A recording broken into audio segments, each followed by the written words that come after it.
ওম নমঃ শিবায়।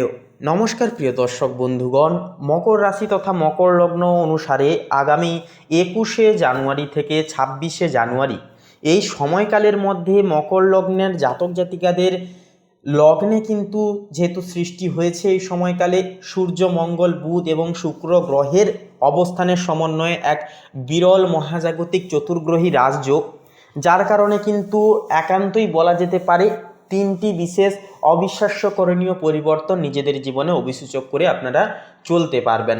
আপনারা যেই সমস্ত ক্ষেত্রগুলি থেকে একান্তই লাভ আসার যে পরিহাসগুলি, যেগুলি ব্যর্থতা হয়েছিল, সেগুলি কিন্তু স্থূলতা ফিরিয়ে আনবে।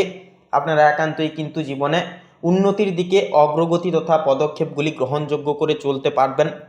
তো বন্ধুরা, আপনার রাশিতে অর্থাৎ প্রথম ঘরে যেহেতু অর্থাৎ লগ্নে যেহেতু চতুর্গ্রহী একটা বিরল মহাজাগতিক রাজযোগ যেহেতু সৃষ্টি হয়েছে, যা আপনার লগ্নপতি শনিও কিন্তু দ্বিতীয় ঘরে থাকছে।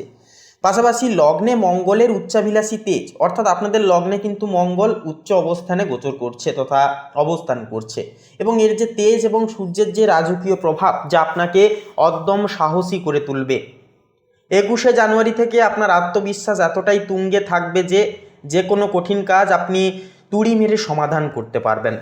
তবে এর একটি নেতিবাচক দিক হচ্ছে কি না, ষষ্ঠ ঘরে মিথুন রাশিতে যেহেতু বৃহস্পতি বক্রী অবস্থায় গোচর করছে, সেক্ষেত্রে আমরা প্রত্যেকেই জানি ষষ্ঠ ঘর হলো রোগ ও ঋণের স্থান।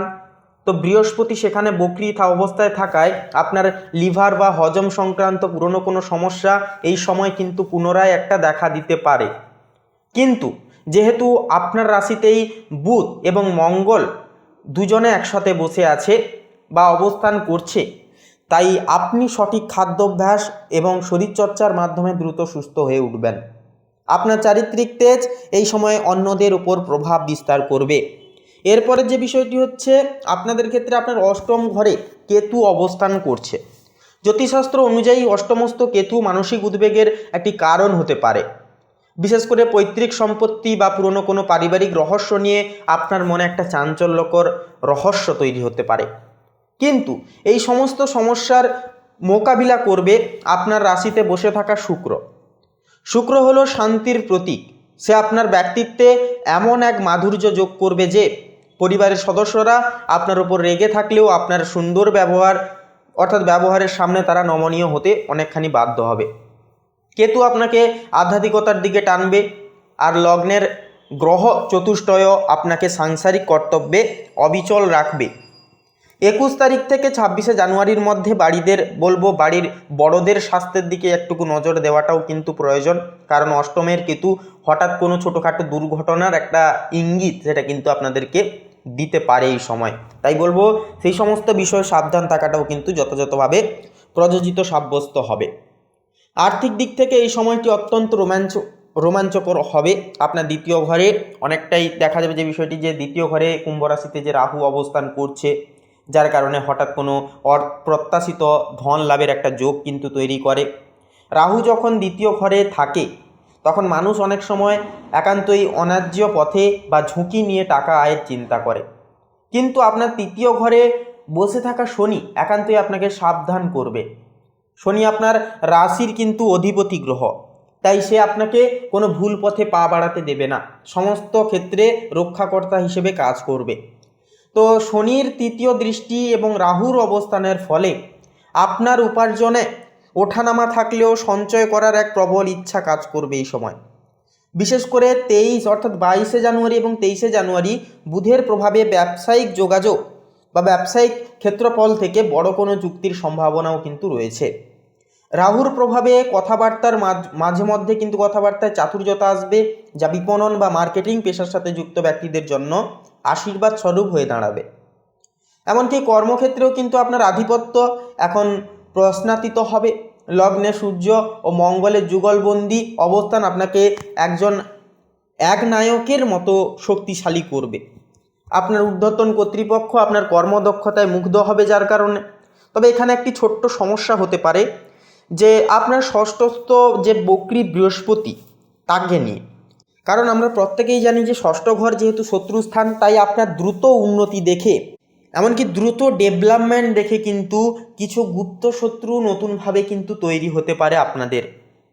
কিন্তু চিন্তার কোনো কারণ নেই, কারণ লগ্নের বুধ আপনার শত্রু দমনে প্রখর বুদ্ধি দেবে এবং শুক্রের প্রভাবে আপনার সামাজিক মর্যাদা প্রতিপত্তি দুইই কিন্তু বৃদ্ধি পাবে। তো 24 থেকে 26শে জানুয়ারির মধ্যে কোনো নতুন চাকরির প্রস্তাব বা পদোন্নতির খবর আসার প্রবল সম্ভাবনা বা চান্স কিন্তু রয়েছে। যারা এই সময় সরকারি চাকরিতে বা চাকরির জন্য প্রস্তুতি নিচ্ছেন, আপনাদের জন্য সূর্যের এই অবস্থান অত্যন্ত শুভপ্রখর হবে। এমনকি বলি, মকর রাশির জাতক জাতিকাদের প্রেম দাম্পত্য সম্পর্কের জন্য এই সপ্তাহটি অত্যন্ত মিশ্র অভিজ্ঞতা ফলাফল কিন্তু আপনাদেরকে প্রদান করবে। লগ্নে শুক্র থাকায় আপনার মধ্যে রোম্যান্টিকতা এবং আকর্ষণ ক্ষমতা প্রচুর পরিমাণে থাকবে। প্রিয়জন আপনার সঙ্গ একান্ত একটা উপভোগ করবে। কিন্তু দ্বিতীয় ঘরে রাহু থাকায় আপনার বাণীর ওপর আপনার নিয়ন্ত্রণ রাখাটাও কিন্তু অনেকখানি জরুরি হবে। রাহু অনেক সময় কঠোর বা বিভ্রান্তিকর কথা বলিয়ে দেয়, যা সঙ্গীর মনে আঘাত দিতে পারে। তবে যেহেতু আপনার তৃতীয় ঘরে শনি রয়েছে, তাই আপনি শেষ মুহূর্তে নিজেকে সামলে নেবেন এবং ধৈর্যের সাথে সমস্ত পরিস্থিতির মোকাবিলা করবেন।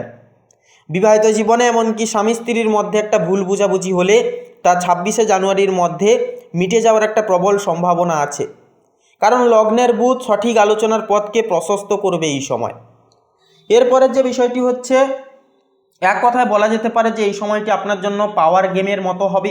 আপনার হাতে অনেকটা ক্ষমতা থাকবে, কিন্তু তা ব্যয়ের ক্ষেত্রে সচেতন হতে হবে। সেক্ষেত্রে যেহেতু রাশিতে মঙ্গল ও সূর্য আছে, তাই অতিরিক্ত উত্তেজনা পরিহার করে একান্তে প্রতিদিন সকালে 10টা মিনিট ধ্যান করুন। দ্বিতীয়ত, রাহুর অশুভ প্রভাব কাটাতে এই কয়েকদিন মিথ্যা কথা বলা একান্ত এড়িয়ে চলুন এবং কোনো দরিদ্র শিশুকে শিক্ষা সামগ্রিক দান করুন। এটা কিন্তু দুর্দান্ত একটা ফলাফল আপনাদেরকে কিন্তু প্রদান করবে। অষ্টমস্ত কেতুর জন্য বাড়িতে চন্দনের ধূপ জ্বালান এবং মনকে শান্ত রাখতে হালকা নীল বা সাদা রঙের পোশাক অবশ্যই বেশি করে ব্যবহার করুন। তো বন্ধুরা, এই মোটামুটি ফলাফল আপনাদের ক্ষেত্রে কেমন কি ফলাফল দিল বা আপনাদের কেমন লাগলো অবশ্যই কমেন্ট বক্সে লিখে জানাতে ভুলবেন না। এছাড়াও কমেন্টে লিখে যাবেন জয় সংকটনাশক বাবা হনুমানজির জয়, হর হর মহাদেব অবশ্যই লিখে যাবেন। আপনাদের সমস্ত মনের ইচ্ছা কামনা বাসনা একান্তই পূর্ণতা পাবে। জীবনে যা যা কিছু করতে চান সব কিছুই কিন্তু পূরণ লাভ করে চলতে পারবেন। ভিডিওটি আপন বন্ধু বান্ধবদের সাথে শেয়ার করে অবশ্যই আমাদের এই ভাগ্যবিচার চ্যানেলটিকে সাবস্ক্রাইব করে একটি লাইক দিয়ে অবশ্যই পাশে থাকবেন।